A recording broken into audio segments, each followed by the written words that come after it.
उसने अपने एयरबेस के पुनर्निर्माण के लिए इंटरनेशनल टेंडर जारी किया है।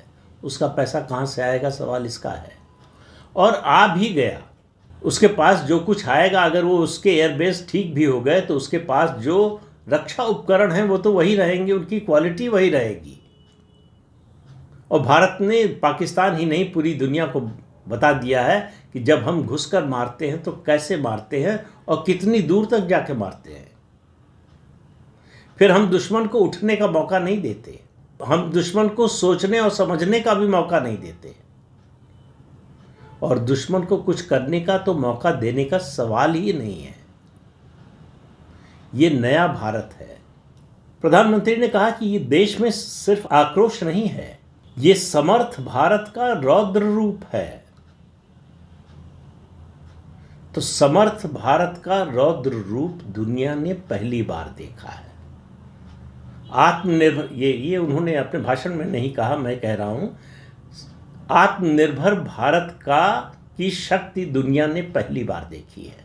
आत्मनिर्भर भारत बनाने की बात का, मेक इन इंडिया का, डिफेंस में सिर्फ सेल्फ रिलायंस का जो लोग मजाक उड़ाते थे, जो भारतीय नेता, और विदेशियों की तो बात ही छोड़ दीजिए, भारत के अंदर जो लोग मजाक उड़ाते थे, ये उनके मुंह पर करारा तमाचा है 4 दिन का 3 दिन का युद्ध, कि भारत ने 11 साल में क्या हासिल कर लिया है। जो पूछते थे कि मोदी ने 11 साल में क्या किया, उनको अब मोदी से नहीं, जाकर पाकिस्तान से पूछना चाहिए, जाकर चीन से पूछना चाहिए, जाकर तुर्की से पूछना चाहिए, और जाकर अमेरिका से भी पूछना चाहिए। उसके 4 F-16 हैंगर में ही खड़े रह गए, उड़ नहीं पाए, रनवे पर नहीं आ पाए और ध्वस्त कर दिए गए। चीन की मिसाइलें पाकिस्तान के किसी काम नहीं आई, तुर्की के ड्रोन किसी काम नहीं आए, चीन का पूरा एयर डिफेंस सिस्टम, उसका कोई बचाव नहीं कर सका।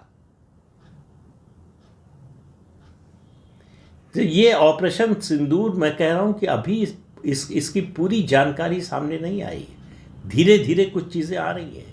जैसे एक नई जानकारी ये भी आई है कि हमने अपनी जो नेवी है, नौसेना है, उसके भी बहुत सारे उपकरणों का इस्तेमाल किया। कब हमने जो है अपने नेवल बेस से उनको शिफ्ट किया और कहाँ तैनात किया और किस तरह से मारा, इसके अभी डिटेल्स नहीं आए, लेकिन इतना पक्का है कि नेवी का इस्तेमाल हुआ।